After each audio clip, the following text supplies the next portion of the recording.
My name is Joseph G. Norris. I'm from Vancouver Island, British Columbia. I come from a community called Halalt, H-A-L-A-L-T, and I was born and raised there. I was just a few hours old when my grandfather took me. He was the traditional leader, and he raised me in that context in terms of who I am today. My teachings began when I was 5 years old, where I had to really focus on what he was saying, because what he said to me was looking at who you're going to be when you get to my age.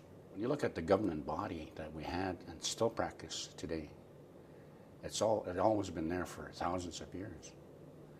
So what it is that we have is the structure, and we have our own governing house that we do our business in that house. And we have our ceremony house that we do ceremonies in that. Let's say you're a neighboring tribe and you want to do some business with me.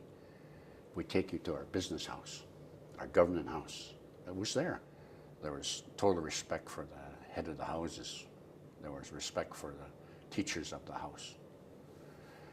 So there's aunties, uncles that were handpicked from the family structure to be the teachers of the community.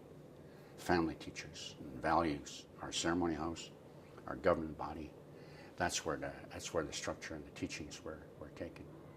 Where you are introduced to a traditional name, and then what they said about that one is that when you're given that name, you have to carry it with all the respect that comes with it, that identifies you as who you are in that community, right across the land.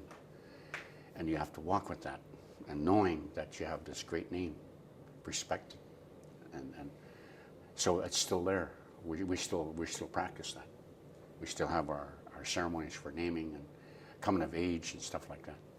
There's a big difference between understanding what our land means and then looking at your neighbor who happens to have fences around his land. We don't understand that. You know, it's like why we had wide open spaces.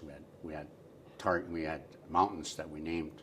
That was our fence post for territory. In our territory, we are the stewards of the land.